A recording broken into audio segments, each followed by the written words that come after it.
During the 30s, the 40s, and 50s, many black people from the South poured into big cities like Chicago. They came for a better life. What they got was hell. Vicious slums where people exploited each other to survive.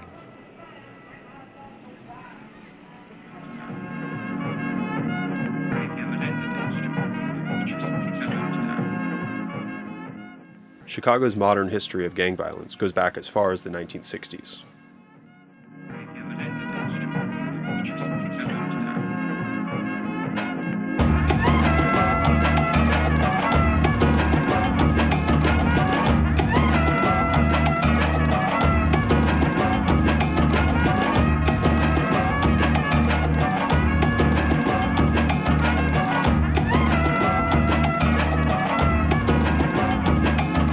Gangs like the Gangster Disciples, the Black Disciples, and the Vice Lords operated in the south and west sides of the city.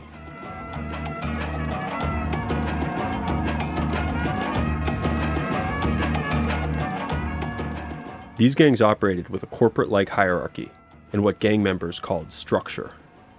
So the president said, you guys got to stop shooting folks. So when you shoot people, you bring the police in. Today that structure is mostly gone.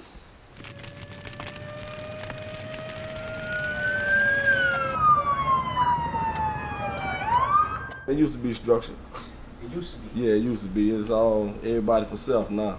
Aggressive federal prosecutions put the leaders of Chicago gangs behind bars, like Gangster Disciple chief Larry Hoover. The 44-year-old acknowledged leader of the Black Gangster Disciples has been in prison. They did a sweep, man, and locked everybody up. The city demolished notorious projects like Cabrini Green because of decrepit conditions and soaring crime.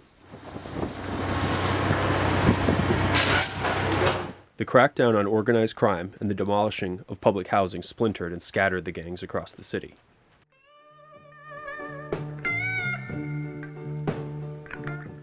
But now the murder rate is rising.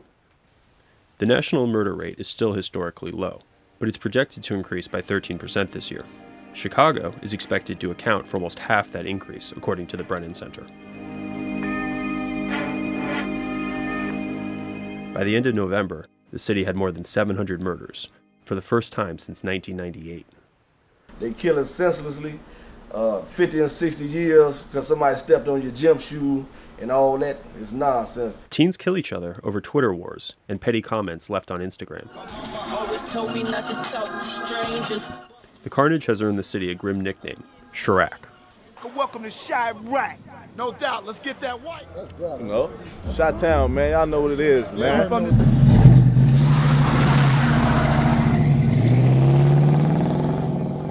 Social workers have long helped cool simmering feuds, but budget cuts have cut their operations from 16 neighborhoods to just one. Now, LSSI, again, is the largest and one of the oldest statewide providers of social services in the state of Illinois, helping more than 70,000 clients a year. Now, because of this 7-month budget deadlock in Springfield, the nonprofit has lost about $6 million in state funding. The state's failure to pay hundreds of millions of dollars has already driven some social service providers out of business. And there are several social service programs run out of this facility, including one that is shutting down in just a couple of weeks. That program specifically aims to help some of the most vulnerable teens on the South Side. Well, it's just anything could happen. Anything could go down at any time. You know, it's nobody to address the issues or talk to about doing something.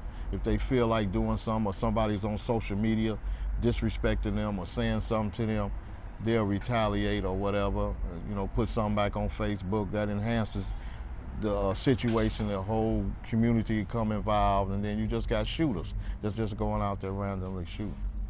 A series of police shootings and alleged misconduct has worsened the relationship between cops and Chicago residents. There's concern for the safety of those who serve and protect, but distrust remains rampant in the Black community. I don't trust myself. You know, that's how it is. The community don't trust the police, and we don't trust, you know, they don't trust us. The splintering of gang structure and the backing off of police and social workers have accelerated an explosion of violence in Chicago to levels not seen in almost 20 years. 314 soldiers died in Iraq, 509 died in Chicago.